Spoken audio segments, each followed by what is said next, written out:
పలాసలో తెదేపా అధినేత చంద్రబాబు నిర్వహించిన ప్రజాగళం సభ తెలుగుదేశం, జనసేన, భాజపా కూటమి ఐక్యతకు ప్రతిరూపంగా నిలిచింది.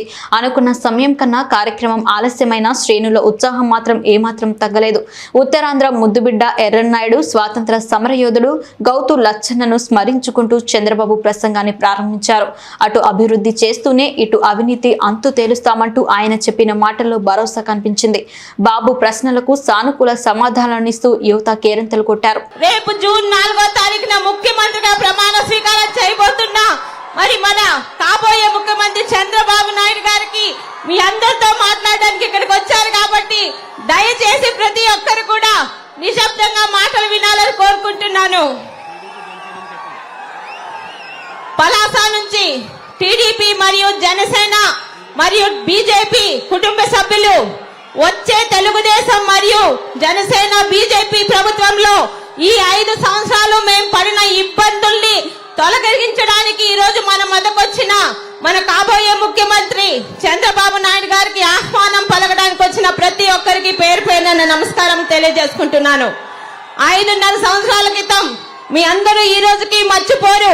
ఒక ముఖ్యమంత్రి స్థానంలో నుండి ఒక మారుమూల ఉన్న పలాసలో 12 రోజులు మున్సిపాలిటీలో మన మధ్య కరెంటు లేకుండా ఇబ్బంది పడుతూ మన ఇబ్బందుల్ని 12 రోజుల్లో తొలగించి దసరా పండుగ కూడా మన మధ్య చేసుకున్న మన ముఖ్యమంత్రి, రేపు కాబోయే ముఖ్యమంత్రి చంద్రబాబు నాయుడు గారు. సార్, ఈ 5.5 సంవత్సరాలు చాలా ఇబ్బంది పడ్డాం. తెలుగుదేశం పార్టీని పక్కన పెట్టినందుకు రాష్ట్రంతో పాటు పలాస కూడా ఎంతో బాధపడింది. 5 సంవత్సరాలు ఎటువంటి అభివృద్ధి సంక్షేమం లేకపోగా ఈ రోజు ప్రతిపక్షాల మీద, ప్రశ్నించే పార్టీల మీద దాడులు, మాట్లాడితే భూ కబ్జాలు. ఒకప్పుడు పలాస అంటే తెల్ల బంగారం, పలాస అంటే శ్రీకాకుళానికి వర్తక కేంద్రం. ఈ రోజు పలాస అంటే భూ కబ్జాలు, పలాస అంటే తప్పుడు కేసులు, పలాస అంటే ప్రతిపక్షాల మీద అర్ధరాత్రి జేసీబీలు తీసుకెళ్లి ఇల్లు కూల్చడాలు.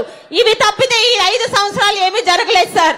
నాకు సమయం తక్కువగా ఉందని తెలుసు సార్.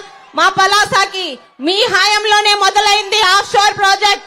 ఇటు పలాస మున్సిపాలిటీ, మరి నందిగామ, అటు మెలియాపుట్టికి వచ్చే 15-20 సంవత్సరాలు సాగునీరు, తాగునీరు అందించే ఆఫ్ షోర్ ప్రాజెక్ట్ మీ హయాంలోనే 464 కోట్లతో మొదలైంది. దొంగలు పడ్డారు రాష్ట్రంలో. ఇప్పుడు రాష్ట్రాన్ని కాపాడుకోవాలి మనందరం.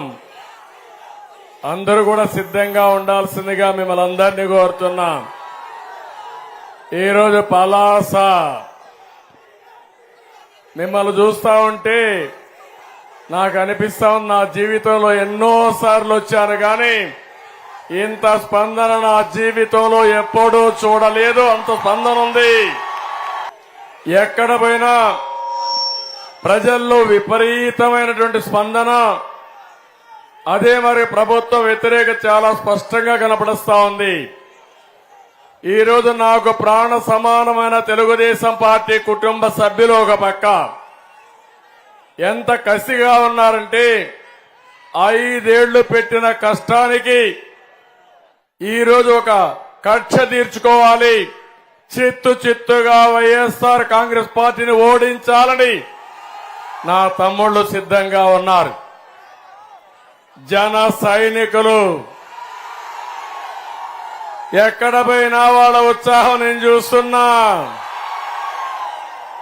మా నాయకుడిని అవమానించిన ప్రతి ఒక్కరిని చితగొట్టాలని మా జన సైనికులు సిద్ధంగా ఉన్నారు.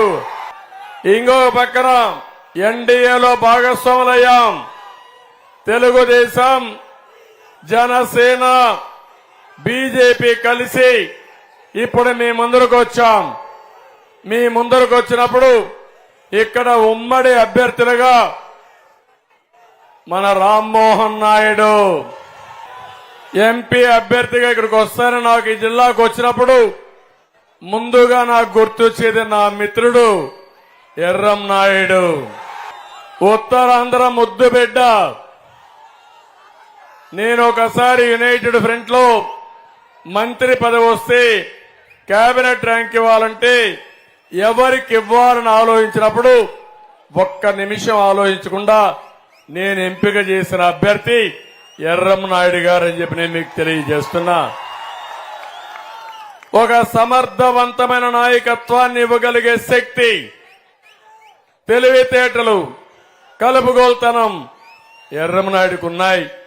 ఈ రోజు ఎర్రమనాయుడు లేని లోటు తెలుగుదేశం పార్టీకి తీరని లోటు. అయినా కూడా ఈరోజు రామ్మోహన్ నాయుడు కూడా తండ్రికి తగ్గ బిడ్డ 2 సార్లు ఎంపీ అయ్యాడు. 3వసారి ఎంపీ చేయడానికి మీరు సిద్ధంగా ఉన్నారు. అది నాయకత్వ లక్షణం. పులికి పుట్టే బిడ్డ కూడా పులిగానే పుడుతుంది, పులి బిడ్డే పుడుతుంది. అదే మరి ఇంకొకసారి మీరు చూస్తే ఇక్కడికి వస్తానని నాకు గుర్తొచ్చేది గౌరవనీయులు సర్దార్ గౌత లచ్చన్న. ఒక స్వాతంత్ర సమర యోధుడే కాకుండా ప్రజల కోసం, రైతుల కోసం ఆ రోజుల్లోనే శ్రీకాకుళం నుంచి చెన్నైకి రైతు మార్చి పెట్టిన మహా ఉద్యమ నాయకుడు గౌత లచ్చన్న గారని చెప్పి కూడా నేను మీకు తెలియజేస్తున్నా.